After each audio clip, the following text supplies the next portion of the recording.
The National Football Foundation is changing the criteria for head football coaches.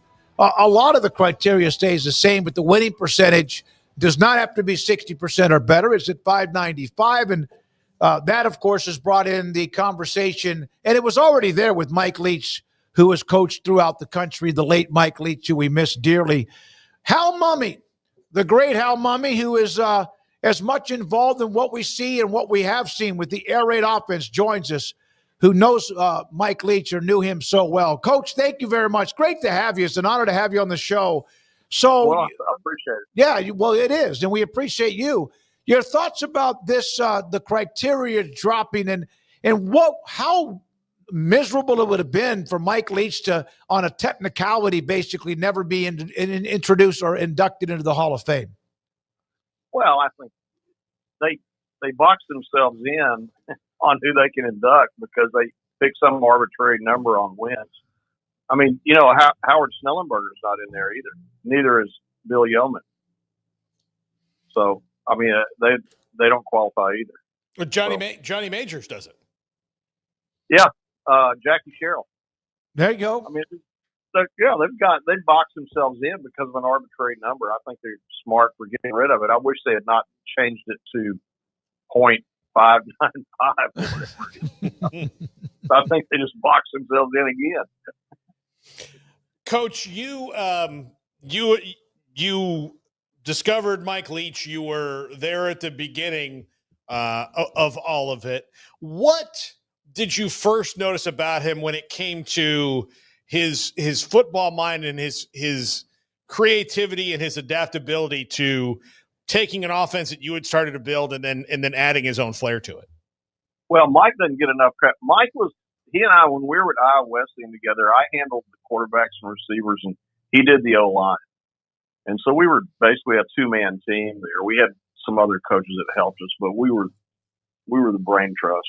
And Mike developed all of the offensive line drills and techniques and everything you see now in air raid offenses where the guys are in 2-point stances and they're backed off the ball and they got wide splits. Mike developed all that. So we were inspired by Roger French at BYU and we studied him a lot. But when it comes to how you coach an offensive line in the air raid, Mike was the founder of it. He had the wide splits, but also 345-pound guys, too. That just made it even more difficult to see what was going on, right? Well, yeah, we wanted to get guys that had some girth and some size and could still move their feet. We spent a lot of time working on their feet and being able to move side to side. And basically, it's like a boxing match for those guys, and they got to win every round.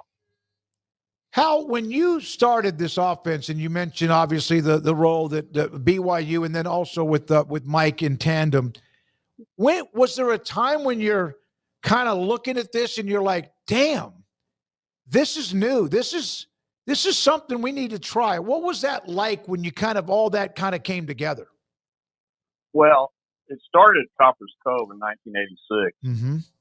and we started winning games that Cove had never won. But like we beat Temple and we beat Westlake, we beat Colleen Ellis and several teams that they had never beaten in the whole history of playing, and we were doing it with linemen who had girth. They basically were the fat guys.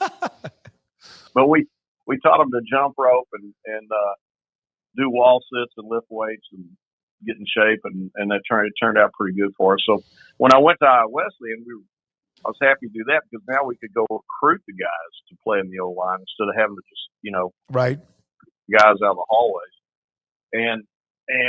But when I went up there, nobody. It was such a cut and pay. Nobody from my staff on offense could go with us. So I had to find an offensive line coach.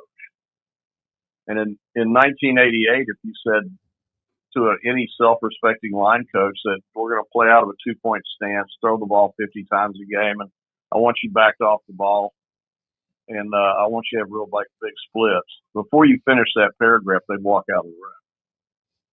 So I just decided I was going to hire the smartest guy I could find and then just teach him what I wanted. And that turned out to be Mike. Was he also your SID? Did I hear this story once at Iowa Wesleyan? Yeah. Yeah. But he had to write, he was the SID for football. Yeah.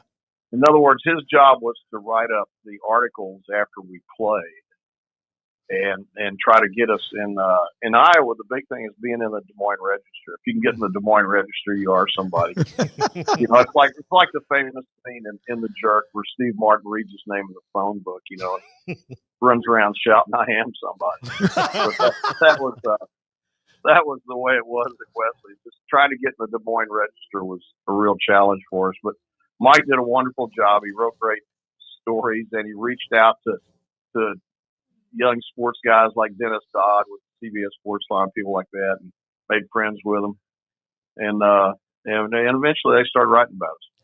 By the way, Mason Miller, who, of course, as you know, the offensive line coach at Sure. Baylor, I texted him earlier today once I was able to confirm you could come on the show, and he was at McMurray with you and eventually took over at McMurray.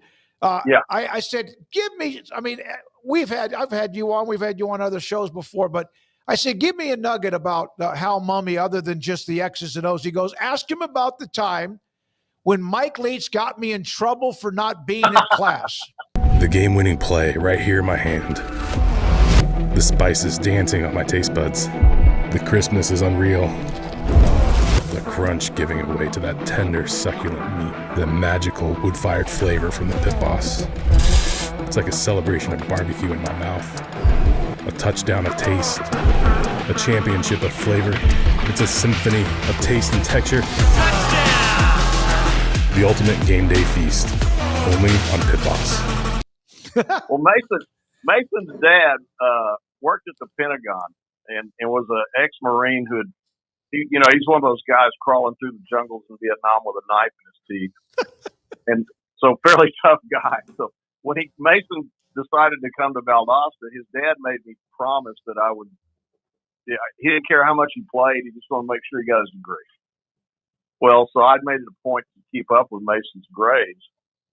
And there was one particular period in the spring, I think the second year he was there, that Mason had decided class was optional. So I called him in my office, and when I was through with him, he was more afraid of me than he was his dad. And I threatened him if he ever missed another class, I was going to run him off. Well, as fate would have it, a few days went by. He's walking to history class through our office. And Leach sees him and calls him in and says, "Sit down, I want to tell you a story." And Mason says, "Well, I got to go to history class." And Leach tells him, "No, this is a better deal. Sit here." So he tells him, "Do you know anything about Geronimo?" And so 2 hours later, Leach was through telling him all about Geronimo, and Mason had missed class. So I get a few days go by, and I get the report where he missed history class again. So I call him in my office, and I'm about ready to hang him. And he says, "No, it's not my fault. It's not my fault." He said, "Coach Leach got me in his office. He had to tell me these stories about Geronimo, and I couldn't get out." That's such a Mike Leach story right there. I mean, oh, yeah. I interviewed him twice, and I really do regret that I just didn't. I was so young, I didn't know that you just call him up and talk to him. He was like that. But the second time I interviewed him, I had heard him mention he wanted to write a book about Geronimo, and then he said, "Yeah," and he did. He said, "Hey, don't record this because I don't want to spoil the book." And then he talked to me for 30 minutes after the interview about Geronimo. I got it right here on my desk. Yeah. Him and Buddy Levy. Yeah. They wrote a great book. I read it, but yeah, Mason got in trouble over that. That was that was just Mike being Mike, Hal, he of course could go off on anything, like who would win the mascot fights or whatever, but he also was concerned about college football or college athletics and what was the future. He discussed, let's just have another committee. Let's have committees to make other committees. He hated stuff like that. What would Yeah, he me be? too. Yeah, Yeah. what would he? I hate meetings. I We absolutely. we had a discussion about this the year he passed away in the spring. I was at the state, and we started talking about how the NIL stuff and the portal and all that was going on. And Mike had this. I mean, Mike had the right idea on things. We got to give them. It's just like the pros. You got to give them contracts. And so you sign a kid, and he's going to make X amount of dollars, and it's a 4-year deal, or it's a 2-year deal, or whatever you want. But it's not where guys go to the NFL. They sign with the Jacksonville Jaguars. They can't walk in after the season and say, "Hey, I want to go to the Browns." Mm-hmm. They've got a contract, so that's what they're going to have to do. And it's turned into pro football, and they just need to be realistic and treat it that way. I suspect that's what the SEC is going to do now that they're pulling away. What do you think about the conference nativism that goes on right now? Because it used to not really be that way. Like, conference is fine. Like, my team plays in this conference, this team plays in that conference, but nobody was happy when another team in the conference won if it wasn't you. It seems really weird to me, and that's caused this strange direction that we're headed in possibly destructive direction in college athletics. Well, it all goes back to the money. Mm-hmm. I mean, the SEC's kind of on top, and the Big Ten's up there with them, and the Big 12's probably next, and you just gotta, it's all about money. And I read where the other day Texas is going to have a $40 million payroll this year. Sark is saying it's 20. What he actually never said what it was. He said, "I wish that was true. I could have had $15 more million to spend," or something like that. Yeah, but who knows? I mean, we don't. Yeah, no, they're not going to say. Nobody's going to say the truth. I mean, No. It's just you don't want to tip your hand. I mean, that's just the way it's gone, and you just got to adapt. I think the big thing is what Mike was saying to me is that we just got to adapt. You have been at every level. You mentioned Copper's Cove, but also at Corpus Christi, Moody, and et cetera, and all the various levels of college football. Do you think that are we getting to a point where there's this super league, so to speak, or might be, that the other levels of college football will not be forgotten, but just they're just like almost like, are they still there? Because I love the entire tradition of all of the divisions, all of the teams, winners or lose. I love all of that. And it seems like that's kind of becoming more the past. Well, you're right. And it's sad because, people that live on the West Coast, they want to have their team. They want to pull for Washington State, Yep. I mean, that's the great thing about college football is the fans and the supporters. And so you got to have some way to preserve that. I think the playoff system we've got now is a step in the right direction. I'd like to see them expand it a little bit more, but I think it's a step in the right direction because it does allow, somebody like Boise to, go pretty far in the playoffs. Yeah, that was the opportunity for them last year, and it seemed like they're trying to figure it all out. It looks like they're going to end up with 5 automatic qualifiers, conference champions, and 11 at large. They're still working on that. The SEC is trying to tell everybody how good they are, and they have an incredible run. I mean, they have. But I don't know. I don't know. So if, in fact, you were coaching at what would be a Power 4 conference, or including Notre Dame, of course, and you mentioned Notre Dame in Texas in your quote to Dave Wilson on ESPN.com. How would you handle what the rules are today? Well, I think you just got to do it pretty much like the NFL does. It's a negotiation, and here's a contract, and this is what we'll pay you, and you got to live up to it. You got to be honest with them. I think the trick to it, and this is what Bill Belichick was always so great at this in the NFL, is have a locker room that seems like a college atmosphere, but then the guys are making, they're making really good money. And I think you got to still create that team atmosphere in the locker room. You can't let the millionaires rule your team. And so you got to be willing to cut some guys, and and that he always was. That's why the Patriots were so good for so long. Coach, who is running your offense the best right now in college football? Well, there's several that you probably haven't heard of as much, but Chris Hatcher at Samford, my son at Colorado State, the Sonny Dykes at TCU. Obviously, Lincoln Riley does a nice job at USC, and Shannon Dawson doesn't get any credit for it because they don't want to call themselves an air raid team, but they were pretty damn good this year at Miami. Yeah, I watched probably 9 of their 12 games. Looked like an air raid to me. Yeah. They just don't like they don't like. I don't think the head guy likes the label. So you mentioned your son Matt. When did you know that he was going to end up being like he was picking your brain? It was marinating in his body. He was soaking it all in. When did you know? Pretty quickly. Yeah, pretty quickly. Matt played for me in junior high when I was at Cobblers Cove, and then he played for me at Valdosta State and again at Kentucky. And Matt had the unfortunate experience of backing up 3 All-Americans at college, so he was the perennial backup. But every time he would get in a game, he would call a 6 call, which is 4 verticals. So even if I told him to run the clock down and run the ball because we're way ahead, he would go in and check to 6. And so I kind of knew he had a feel for it at that point. Does when it all came into the state of Texas, you mentioned COVID, you were there in the 60s, and then you started to see other schools that did the air raid, I hope I can ask this correctly, did the air raid offense allow teams that maybe didn't have the athletes who they were playing to have a better chance of winning? Well, yeah, that's why we did it. Okay. In 86 is when I went there, and we just copied BYU. And we did that for 3 years there, and we won some games, like I said before, that we probably shouldn't have won. Right. I mean, it wasn't a huge turnaround. We about broke even, I think, on record-wise, but it was a really tough district in those days.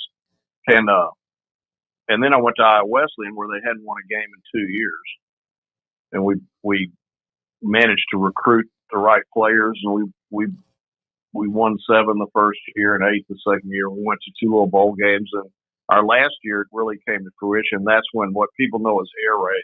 That's when we started playing fast. We added that to the repertoire, and 1991 was when we decided that our schedule had gotten so difficult that we needed an edge, and so we came up with this let's play faster than everybody else scheme, and it worked really well, and then people started copying it after that. How hard was it to implement the speed? Like, I've seen it with teams. I saw it here at Baylor during the Briles era where the inverse was true. Like, they had times where they would struggle at the end of games because you practice so fast that in that, like, rare instance that you do need to run the clock down, you could see the quarterbacks getting antsy. They're like, oh, there's 19 seconds on the play clock. I should have snapped this 15 seconds ago. And it would get in their heads. How hard was it to implement on the other way around, seeing as nobody went that fast unless it was the end of the game before? Well, we pretty much just did it when the score dictated it, and we would practice that, using the whole clock. But what's great about that is you make them line up. So you think about it, get down to a 3-point stance. And see how long you want to hold that. Yeah. So if you're a defensive lineman and we're deciding to run the clock down, well, basically nowadays you can run off 40 seconds. A lot of time they have to be in that stance the whole time. Did you say Hatcher from Samford is one that's doing it? Yeah, he's doing a great job there. He was our Harlan Hill winner at Valdosta State, and he worked for me at Kentucky also after he got into coaching. I brought that up because they've played against anybody. They play those games where they're also going to get money because it's part of. But they're playing in Waco in early September. Oh, are they? They're coming over. Yeah, that's right. He told me that last year when I saw him. Yeah. So when you mentioned Samford, I'm like, I want to make sure double check that's they're playing against I guess in Baylor. maybe the second or third weekend in September. So Yeah. You're coaching high school football now? No, I'm not doing anything right now. I'm kind of working on the pro league stuff, this developmental pro league that we're trying to put together. But it's still a year away for us. There's been a lot of those that have come and gone. Some of them have stuck better than others. What do you think is the key to making that work? Well, we're modeling our league we are going to model it on Double-A baseball. And because if you look around the country, there's a whole bunch of Double-A places where the franchises are very successful. You know, they draw 5,000 to 10,000 people to games. So everybody has a good time, and it doesn't cost mom and dad an arm and a leg to take their kids to a baseball game. So what we want to do is the same thing in the summertime for the football guys, and give these guys a chance. It's really needed because there's so many players left out there after the NFL signs people, and they don't really have a place to go. Most of them are playing arena ball right now, and arena ball is fun to watch, but there's no translation to the NFL. The scouts can't watch the film and say, "Yeah, I'd like that guy right there." Mm-hmm. You know? Mm-hmm. So what we want to do is have an NFL rule style league in the summer, play 6 or 8 games, and let the guys, get some film about the same time that training camp's opening up. Well, a lot of them will get signed that way. One of the things, especially the way that it works, you get so many reps. So if you are on an NFL, say, practice squad, or you're the third string quarterback on an NFL team, there's only so many reps to go around in practice. So you're really not getting that much better in practice in live reps, because if you're the third string guy, you get 10 on a good day. Like on your best day, you get 10. Good day. Yeah. Usually it could be 0. Yeah, it could be 0. You Cowboys could be playing the Eagles, and it's like no snaps for you. If you're in, we're going to lose anyway. And I don't know how you get better without reps like that. And so I think a lot of guys get stuck. That's a good observation, and it's all about reps, and that's what we're trying to develop this league about. Hal, I'm so glad I reached out to you. I saw what Dave Wilson also wrote on ESPN about the rule change with hopefully when that opportunity arises in 2027 with Mike Leach, among others that you mentioned as well. It's great to hear you, man. You sound fantastic. You sound really, really good. It seemed like you are as healthy as you've been in a long time, or you feel good? Yeah, we're doing good. We're just chilling right now and doing a lot of behind the scenes work with this, like I said, with this league. So, well, good luck with that. I feel good about it. I think it's a good, worthy cause, and at my age, it's something fun to do, and I enjoy it. Thank you very much for your time, Coach. Great to hear from you. Hal Mumme, he coached at Coppers Cove, and of course, he was at Kentucky, and once an offensive coordinator at SMU.